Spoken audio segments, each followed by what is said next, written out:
Élémentaire, mon cher Nico. Une émission présentée par Nicolas Blondet, expert en qualité d'air intérieur. Ça fait du bien un petit bout de musique pour démarrer cette émission et avec grand plaisir de vous retrouver, mesdames et messieurs, chères auditrices, chers auditeurs, pour ce nouvel épisode, on va dire ça comme ça, d'Élémentaire, mon cher Nico. On va terminer notre 7e année avec vous et on va continuer parce que c'est une très très belle expérience et surtout, on n'a jamais eu autant d'éléments et de sujets à poser pour faire progresser cette prise en conscience de la qualité de l'air. Je vais faire un petit parallèle en démarrant. On voit ces derniers temps que tout ce qui concerne l'environnemental, l'environnement, l'écologie, même si c'est de l'écologie, on l'appelle punitive, mais il y a un moment donné, il y a des réflexions pour le bien fondé pour tout le monde. Il suffit toujours, comme tout, d'en prendre le bon grain et de laisser livrer. Mais surtout, il faut rien lâcher et toujours être présent pour continuer d'en faire prendre conscience. Cette prise de conscience, on peut le rapprocher un petit peu à cette manière aussi qu'on a d'apprendre dans les écoles. Chères auditrices, chers auditeurs, on est ici dans la période où nos chères têtes blondes, comme on aime à le dire, ont quitté les classes il n'y a pas longtemps, pour leurs examens pour certains et d'autres pour préparer l'année qui va venir. Et on dit toujours, quand on n'est pas bien dans une salle de classe, on dit allez prendre l'air. Tu te sens pas bien, va prendre l'air dans la salle de classe. Et effectivement, il faut peut-être mieux prendre l'air aussi dans la salle de classe pour être bien, pour avoir ses capacités cognitives, pour avoir aussi un renouvellement suffisant pour être en confort, ce qu'on appelle le confort d'été, qui est très important à l'heure actuelle au vu du réchauffement climatique. D'ailleurs, 1500 écoles ont été fermées au dernier épisode caniculaire qui date d'il y a quelques jours. Il va falloir vraiment prendre tout cela en compte et il faut savoir que notre bon traitement de l'air, bonne considération du bâtiment dans sa globalité, va nous permettre, je dirais, de travailler sur ce sujet-là. Et un autre sujet également, cet air qui vient de dehors, qui rentre dans le bâtiment, il convient de bien le traiter parce qu'on vient de vivre ces jours vraiment très proches de nous, avec 2 incendies majeurs et notamment un au nord de Marseille, avec une demande et même plus que des consignes, mais vraiment il faut le respecter, rester confiné chez soi. Au travers de toutes ces particules fines qui sont émises par tout ce qui brûle, il faut savoir que ça, c'est vraiment impactant pour notre santé. Et ces particules, elles ne sont pas que le fait d'un incendie qui est à côté. Elles sont là, présentes aussi tout au long de l'année, à plus ou moins gros taux, en fonction de l'hiver, en fonction de la circulation qui peut être à côté, en fonction des modes de chauffage. 40% des émissions des particules fines, c'est quand même aussi le chauffage ici en France. Donc il y a tout ça vraiment à prendre en compte. Et on va rentrer dans ces spécificités, notamment de ces écoles, de ces salles de classe, du bien-être de nos enfants. Et on va le faire aujourd'hui avec Andrés Lidvac. Bonjour Andrés. Bonjour Nicolas. Comment vas-tu ? Je suis ravi d'être ici pour parler de ce sujet passionnant et parler un petit peu de nos projets, et essayer de faire avancer les choses et bouger les lignes. On va essayer et on va poser les sujets notamment. Alors Andrés, c'est la 2e fois que tu viens à l'émission.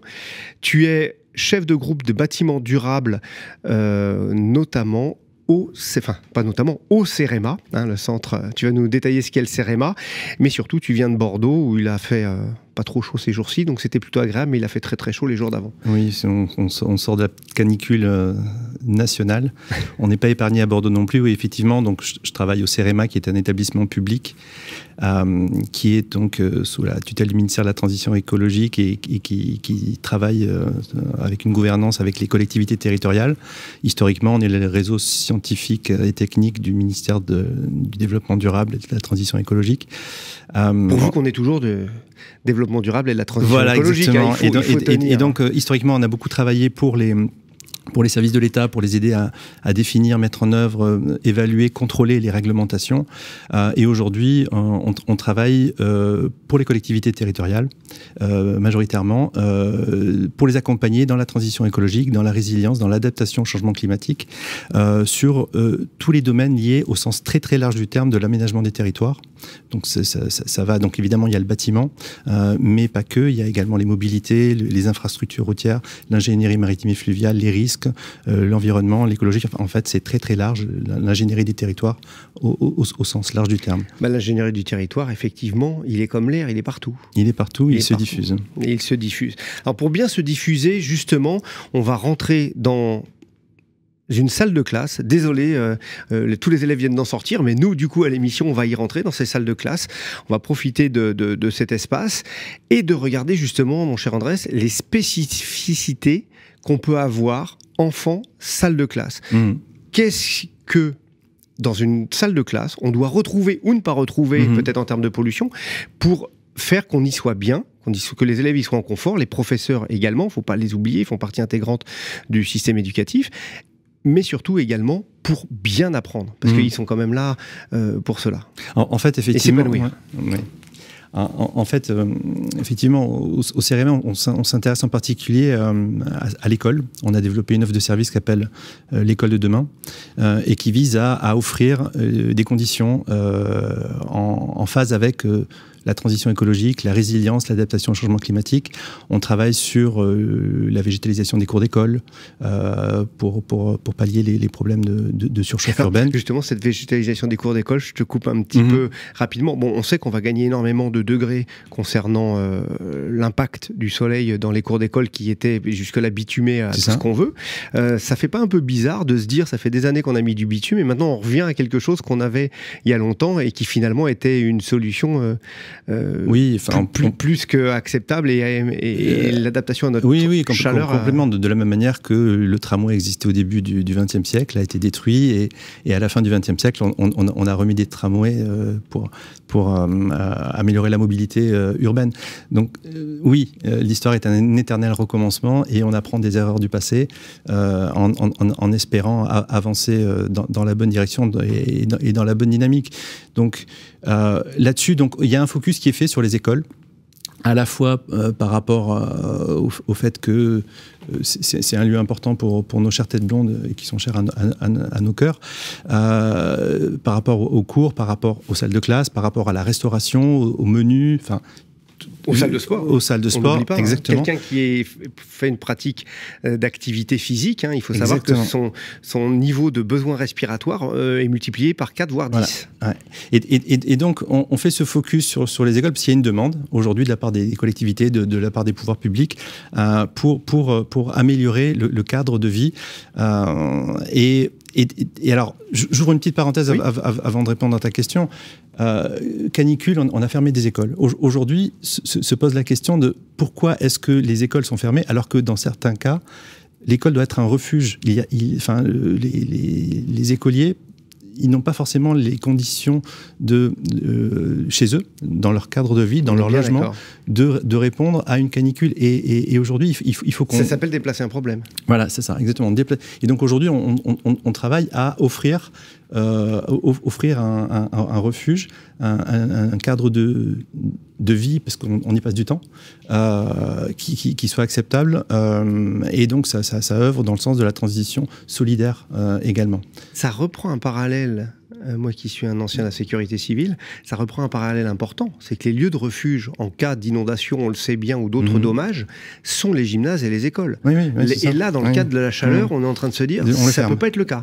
Voilà, donc il y a vraiment un paradigme qui va nous faire devoir évoluer sur le sujet. Donc voilà la raison pour laquelle donc ce cadre bâti, l'école, doit constituer un refuge. Mais aujourd'hui, la situation, c'est laquelle les enfants sont une cible qu'on privilégie. Pourquoi ? Parce que ils sont encore en développement. Ils ont, au niveau de leur système respiratoire, immunologique, reproductif, nerveux central, digestif, tout se construit. Ils ne sont pas encore matures en fait, donc ils sont très sensibles. Leurs poumons ne sont pas encore développés. Ils ont des besoins métaboliques plus élevés par rapport à leur poids, et donc ils inhalent une plus grande quantité d'air par rapport à nous adultes. Et donc de polluants potentiels. Et de polluants potentiels. Donc là, on est dans une situation où on est dans une période critique en fait, où ils sont en développement et on a besoin que tout ça ce soit optimal pour eux parce qu'ils sont dans un processus d'apprentissage et que on a la double peine. Si non seulement l'air est pollué et que derrière ça va impliquer un héritage plusieurs décennies plus tard qui va leur être défavorable. Et si en plus de ça, les conditions sont défavorables pour leur apprentissage. Sachant que c'est la période où on absorbe le plus d'éléments. Et tu parlais des problématiques de santé dans les années à venir, mais il faut savoir, le professeur Carré, qui était sur cette chaise il y a encore quelques mois, nous disait des enfants de 15 ans ont des pathologies d'adultes de 60 ans. Maintenant, ce qui n'était pas le cas. Donc, et autre interviewé que j'ai eu l'occasion d'avoir sur le plateau de l'émission, l'entraîneur de l'équipe de France de basket, donc, qui disait que les jeunes qui arrivent ont une capacité d'endurance 30% inférieure à ce qu'il y avait il y a 15 ans. Donc on a peut-être eu un cas de sédentarité, mais un cas aussi de se retrouver dans nos univers, d'y être... avant, on parlait de 80% dans des lieux clos, maintenant, on y est 90%. Peut-être que c'est déjà ces 10% de plus dans un univers qui n'est pas spécialement, je dirais, préservant pour nous. Bah, tout ça, ça fait qu'accentuer ces phénomènes. Oui, je suis complètement d'accord. Après, bon, je veux pas critiquer les jeunes comme. Mais là, c'est pas une critique, c'est leur factuel. Physiologie qui fait qu'on a relevé ça. Je dirais aussi qu'il y a aussi quelque chose qui s'est passé qui s'appelle le Covid et qui a vraiment été un élément très disruptif en fait sur notre cadre de vie et ça a changé beaucoup de choses et je pense qu'on en paie à la fois médicalement par rapport à la santé, mais également par rapport à la santé mentale ou en tout cas au niveau du moral et l'appréhension de certains comportements et certaines postures. Et ça, on le voit aussi chez les adultes. Enfin, la relation au télétravail a complètement changé. La capacité donc, je ne sais pas, quel est le poids aujourd'hui scientifiquement, je n'arrive pas à dire quel est le poids de la pandémie de Covid, mais je pense qu'il y a une influence là-dessus. Donc tout ça pour dire on s'attaque à une population qui est très ciblée, qui est très sensible, et dans des conditions qui peuvent avoir des répercussions graves, en fait, à la fois pour le développement physiologique des enfants et puis intellectuel.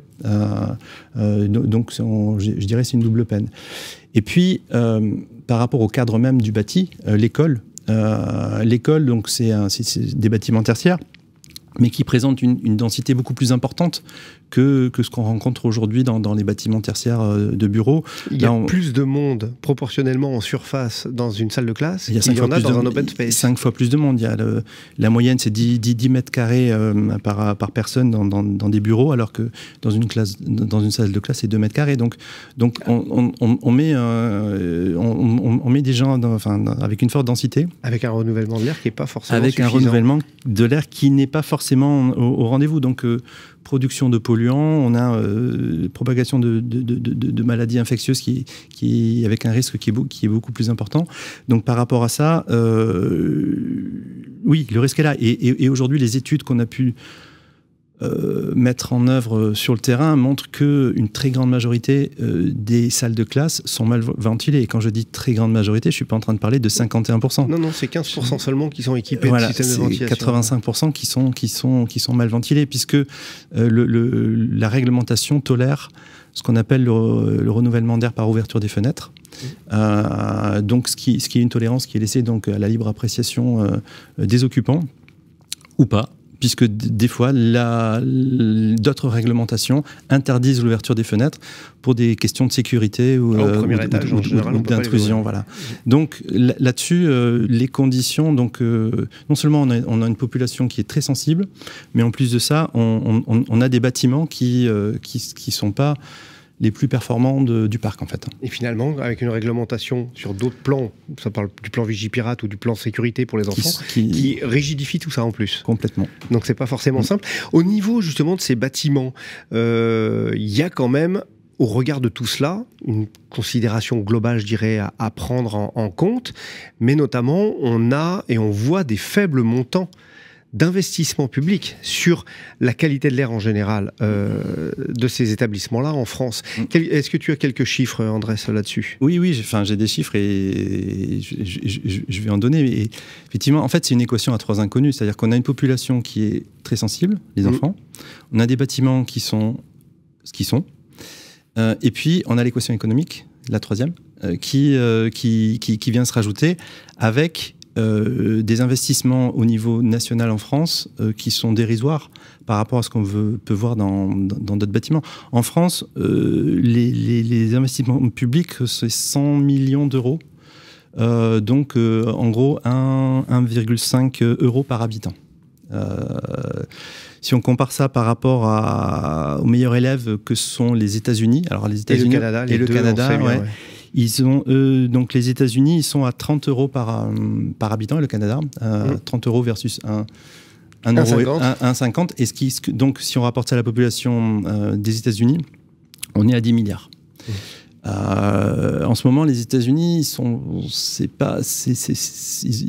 ils font l'objet de beaucoup de critiques. Mais sur ce point-là, alors ils héritent de politiques qui ne sont pas issues du mandat actuel, mais il y a quand même une sacrée différence entre 1,5 €. Et si on regarde les autres pays européens, l'Allemagne, c'est 8 € par habitant. L'Italie, c'est 12. La Hollande, les Pays-Bas, c'est 21 € par habitant. Et la Belgique, c'est 18. Ouais. On retrouve ces niveaux-là. Et donc, on est vraiment les derniers de la classe. Et là-dessus, évidemment que je souhaite qu'il y ait plus d'argent qui soit mis sur la table, ça c'est sûr. Mais là n'est pas la question. En fait, la question, c'est il faut tenir compte de cette troisième équation. C'est un cadre, parce que même si on double, on sera toujours très loin de et je pense pas qu'on va doubler malheureusement. On sera très loin de nos voisins européens et vraiment très très très très loin de nos voisins nord-américains. Enfin, de nos amis nord-américains. Donc là-dessus, donc aujourd'hui, il faut qu'on réfléchisse à trouver des solutions qui tiennent compte de cette équation économique en fait, avec des solutions qui à faible investissement. Raison pour laquelle aujourd'hui on s'intéresse au rôle des occupants, on travaille sur le comportement, sur les changements de comportement, en alliant des changements de comportement avec des solutions techniques peu onéreuses. Voilà, c'est un petit peu ça, la voie que l'on essaye d'explorer. Oui, parce qu'on va trouver dans les peu onéreuses, il y a un moment donné aussi, il va falloir repenser, et le premier effort, il peut peut-être être fait au niveau des systèmes dont on a besoin. C'est pas de les supprimer ou c'est pas de les réduire, mais c'est peut-être de revenir à quelques... je dirais, niveau de bon sens de ces systèmes. Parce que sous prétexte qu'à l'heure actuelle, on a nos chères municipalités, c'est eux qui ont quand même le plus la main pour les investissements dans les écoles élémentaires et primaires. À l'heure actuelle, les mairies sont plutôt malmenées. Ça fait partie des collectivités territoriales qui souffrent énormément et elles veulent bien faire pour les élèves, mais elles n'y arrivent pas. Et du coup, on va se retrouver à dire, finalement, on va rien faire. Et alors qu'il y a peut-être des solutions d'imaginer... C'est vrai, si on disait à tous les parents, une meilleure qualité de l'air va augmenter les capacités cognitives. On a vu qu'il y avait un facteur d'augmentation de 85%, c'est les études. Pour ça que nos amis nord-américains sont très focus là-dessus, parce qu'ils savent qu'on va avoir aussi une meilleure capacité et d'apprentissage et de réflexion.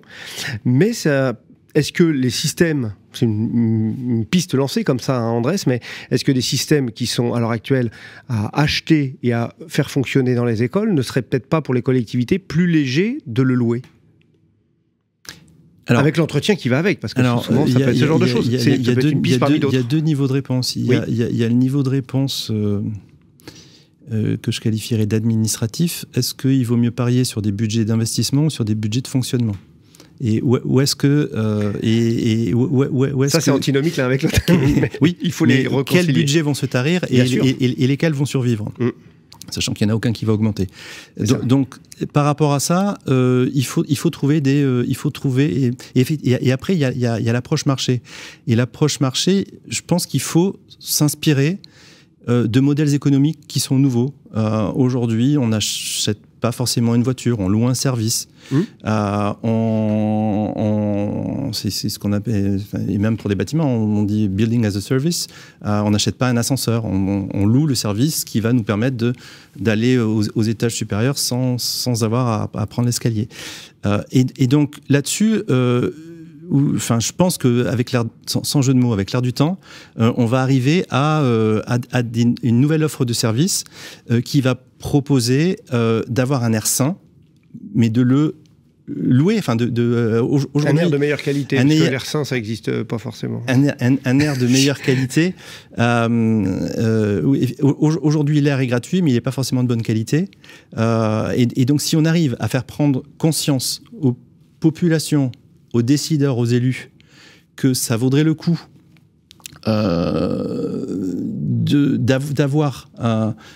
d'acquérir un service. Et je dis bien acquérir un service. Je ne dis pas acquérir une machine qui va purifier l'air. Là, il y aura peut-être un résultat au bout. Et il y aura un retour sur investissement. Si je reviens par rapport à ce que tu as évoqué sur les études qui ont été faites sur la relation entre productivité dans les bâtiments tertiaires et qualité de l'air intérieur.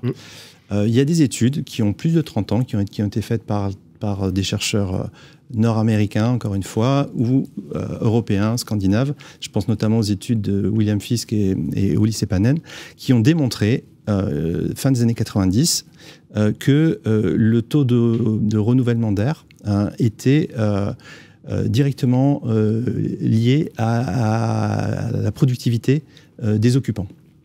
Alors évidemment, après, il y a une équation à faire entre le renouvellement d'air, les économies d'énergie, les déperditions énergétiques associées. Donc il y a un optimum à avoir. Mais que lorsqu'on regarde la masse salariale d'une entreprise et les coûts de gestion de génie climatique, il y a un rapport de 1 à 100. Et si on gagne 10% en investissant sur l'un, on gagne 10% sur la masse salariale en arrêt maladie ou en perte de productivité. Donc ça, pour 1 euro investi, on a un impact de 100 euros sur ça va te faire plaisir parce que Francis Allard, qui était sur ce plateau il y a quelques temps, disait que justement investir 1 euro dans la qualité de l'air rapporte 100 fois plus que mettre 1 euro on est d'accord avec Francis, l'énergétique. Tout va bien. Voilà, Francis, que tu connais bien et qui a travaillé avec Fisk et Seppänen notamment sur le sujet. Je pense qu'on a les mêmes sources. Quelque chose me dit. Et donc par rapport à ça, cette démonstration, elle est faite de retour sur investissement. Pour le tertiaire, et c'est étonnant que dans le tertiaire, on ne se soit pas emparé de cette question d'investir sur du matériel qui permette d'avoir une efficacité, une meilleure efficacité, une meilleure qualité d'air et donc une productivité améliorée. Et ce qu'on a fait sur le tertiaire, on l'a également fait dans les salles de classe. On n'appelle pas ça de la productivité parce qu'il n'y a pas de salaire. On appelle ça de la performance cognitive. Et on a démontré qu'en fonction des taux de renouvellement d'air, en fonction de la concentration de CO2, qui est un marqueur de confinement et d'efficacité du renouvellement d'air, on pouvait gagner entre 2 et 12% d'efficacité en termes de performance cognitive, d'acuité intellectuelle, de répondre correctement à des questions, à des questionnaires, de rapidité des réponses. Si on est à 2000 ppm de CO2 ou si on est à 1000 ppm, on gagne en performance. Et donc la question se pose, c'est est-ce qu'on investit pour avoir des systèmes de renouvellement d'air qui permettent d'être dans des niveaux qui permettent de favoriser cet apprentissage et cette performance. Et cet investissement, il nous reste 2 minutes, et cet investissement aussi passera par le fait de prendre en compte des éléments qu'à l'heure actuelle, on reste assez figé en France sur le sujet. En France, on est les rois de parler du débit d'air. Ouais. Le taux de renouvellement, on n'en parle pas. On parle encore moins de l'âge de l'air, puisque c'est aussi une notion qui est plutôt ancienne, mais qui reprend le traitement et l'air en moyenne qu'on va trouver dans le bâtiment et sa circulation, mais déjà en taux de renouvellement, on a besoin d'avoir un air neuf. Nos poumons en permanence, plusieurs fois par minute, on va chercher à le renouveler cet air. Il faut qu'on le fasse aussi dans notre bâtiment. On a besoin d'avoir un air neuf qui soit filtré. Donc il y a besoin d'avoir un air neuf qui soit débarrassé des polluants, qui peuvent être des polluants extérieurs ou des polluants intérieurs. Et je voudrais par exemple parler d'une expérience qu'on a vue aux États-Unis. Alors on va dire que je suis un obsédé des États-Unis, mais c'est pas le cas. Avec des épurateurs qu'on appelle des Corsi Rosenthal Box, qui sont des épurateurs faits maison, bricolés, do it yourself. Sur la base d'un modèle très simple, on met des filtres à haute efficacité avec un ventilateur, on fait un cube. Et ça a été diffusé dans des salles de classe. Et ça s'est diffusé en milliers d'exemplaires et ça a connu une grosse popularité aux États-Unis à la grande satisfaction des professeurs et des instituteurs. Et on a traité par contre que du particulaire. On a traité que du particulaire. Et il y a beaucoup plus de polluants que le particulier, mais il est majoritaire quand même sur les problématiques. Mais c'est un polluant, voilà. C'est une étape importante. On ne traite pas le CO2, d'accord. Mais il se trouve que, donc, il y a 5-6 ans, ces Corsi Rosenthal Box sont sortis, ça a été diffusé dans les écoles. Et puis quand il y a eu les incendies à New York, et quand il y a eu les incendies à Los Angeles, ils étaient bien contents d'avoir les épurateurs. Dans les salles de classe et même chez eux, puisque les particuliers en ont fait, puisque ça coûte $100-150 à fabriquer. Et ça, là-dessus, avec l'actualité française aujourd'hui des incendies à Marseille, enfin, malheureusement, on est tout le temps rattrapé par l'actualité avec le changement climatique. On a un petit problème d'anticiper l'avenir. Ces solutions, il est prévisible pour beaucoup de cas. D'épurateurs, soit bricolés à la main, soit industriels avec une offre commerciale calibrée, ces épurateurs mécaniques peuvent être une réponse, une alternative à l'équation numéro 3 que j'évoquais tout à l'heure du faible budget social-économique. Économique, et de trouver une implication, à travers l'implication, le changement de comportement des occupants. Ça implique, c'est pas quelque chose qui va marcher tout seul. Mais ça peut être une solution pour améliorer la situation. Sur ce plan-là, particulier, puisqu'on le sait bien, il faut un air renouvelé de neuf. Et puis après, en fait, quand vous êtes dans un bâtiment, l'air neuf est important. Une filtration peut être nécessaire et une purification aussi, mais dans tous les cas, il faut bien calibrer la problématique pour adapter et faire ce dont on va avoir besoin. C'est pas parce que il faut pas oublier que dans n'importe quel cas, n'importe quel domaine, c'est pas parce que on amène quelque chose qui puisse être nouveau qu'il est la solution à tout. Non, on est vraiment sur des éléments qui vont nous aider à faire mieux à différents endroits. Une ventilation d'un type par rapport à celle d'un autre type, elles vont être adaptées peut-être au bâtiment, à l'usage de ce bâtiment.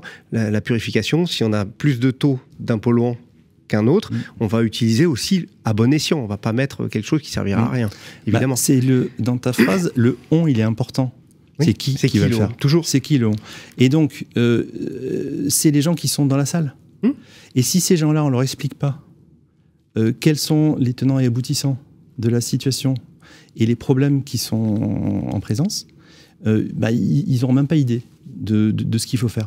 Donc, il faut faire prendre conscience et ouvrir les chakras. C'est pour ça qu'on travaille sur des projets là pour apporter des changements de comportement, faire prendre conscience, joindre l'utile à l'agréable. Si en plus ça peut faire partie d'un cheminement pédagogique, c'est encore mieux. Mais aujourd'hui, dans le cadre d'un projet là, sur lequel on a travaillé qui s'appelle Challenger, qui consiste à tester dans le cadre d'un challenge, d'un concours entre des écoles, des salles de classe pour améliorer la qualité de l'air, de tester des changements de comportement et de voir un petit peu dans quelle mesure un prof il a envie avec sa classe de voir comment en fonction du niveau de pollution, du CO2 ou des particules, en fonction de la chaleur, d'ouvrir les fenêtres, les portes, comment il va faire en sorte d'améliorer la situation, de comprendre déjà de faire un diagnostic et d'actionner les bons leviers pour améliorer la situation au regard d'un cadre que j'ai déjà exprimé, contraint financièrement. Oh, bien sûr. Voilà. Donc on n'a pas tous les moyens toutes les collectivités n'ont pas les moyens d'équiper leurs établissements de ventilation double flux ou même simple flux efficace. Donc aujourd'hui... Même une simple flux efficace, à un moment donné, il va falloir avoir quand même ce renouvellement de l'air qui soit quand même présent et de le maîtriser, parce qu'on va se retrouver, si on est dans des périodes qui sont très chaudes, on sait pertinemment qu'à un moment donné, on a beau ouvrir les fenêtres, il n'y a aucun mouvement d'air qui se passe, puisqu'on va avoir un équilibre entre l'air chaud dehors, l'air chaud dedans, et le problème reste entier. Et peut-être plus aggravé, parce que on a les personnes à l'intérieur qui vont émettre et l'humidité et le CO2. Et voilà, c'est vraiment une problématique qui se regarde point par point. C'est une problématique qui se regarde. Et puis, il faut expliquer et continuer à expliquer et continuer à expliquer. Quand il fait chaud, qu'il y a la canicule, on continue à expliquer aux gens qu'il ne faut pas ouvrir les fenêtres pendant la journée. Il faut éviter que la chaleur, elle rentre. Et ça, ça fait 30 ans qu'on entend ça. Et on continue à l'expliquer. Bon, je pense qu'il va falloir continuer à expliquer aux professeurs et aux élèves qu'il faut aérer la classe à l'interclasse, qu'il faut trouver des solutions. Parce que travailler dans un endroit avec un air sain est quelque chose d'indispensable. Voilà. Bon, un air sain, c'est un air sain qui nous rend en meilleure santé. Attention. Mais on reviendra sur les définitions. On fera une émission exprès justement sur toutes ces définitions qu'on peut utiliser, peut-être à bon ou mauvais escient, ou quelqu'un qui nous dit on va vous faire une bonne qualité de l'air en traitant qu'un seul polluant. C'est un petit peu court. Dans tous les cas, merci beaucoup, mon cher Andrés, d'être venu à l'émission. On reparlera. Il y aura sûrement d'autres points d'étape par rapport à Challenger. Oui, très volontiers, parce que j'en ai pas beaucoup parlé, mais c'est un programme de recherche là, que l'on mène avec des partenaires français, donc une PME Grise, le CEREMA est coordinateur, la PME Grise qui est basée à Bordeaux, le sociologue Stéphane Labranche. On salue Stéphane, je sais qu'on échange assez souvent tous les deux. Souvent, et des universitaires de l'Université de Séville en Espagne, pour étudier justement à travers ce concours, avec une approche en sociologie, d'étudier le changement de comportement, les leviers qui vont faire que des élèves ça va du CM1 jusqu'à la 3e, et de voir comment on peut actionner les bons leviers pour sensibiliser les élèves. Donc ça va se dérouler sur la saison 2025 à partir de septembre 2025-2026, et on espère qu'au vu de ces résultats, donc c'est en Nouvelle-Aquitaine pour l'instant, on a une trentaine de classes qui sont candidates, et au vu des résultats de notre concours, on espère que on pourra passer à une échelle supérieure et avoir une dimension nationale dans le futur. Et on suivra tout ça de très près ici aussi à l'émission. Merci beaucoup, mon cher Andrés. Chères auditrices, chers auditeurs, pour Élémentaire, bien entendu, en vous souhaitant un très bel été. On se retrouvera à la rentrée. Prenez soin de vous. On le disait en début d'émission, comme pour les classes, sortez prendre l'air. C'est pas mauvais du tout. Et puis une pensée aussi à toutes ces personnes qui subissent les feux, et c'est terriblement impactant. Il faut vraiment faire attention à tout cela. À très bientôt, bel été, et pensez à bien respirer, c'est Élémentaire. Élémentaire, mon cher Nico, une émission à réécouter et télécharger sur le site et l'appli Radio Imo et sur toutes les plateformes de streaming.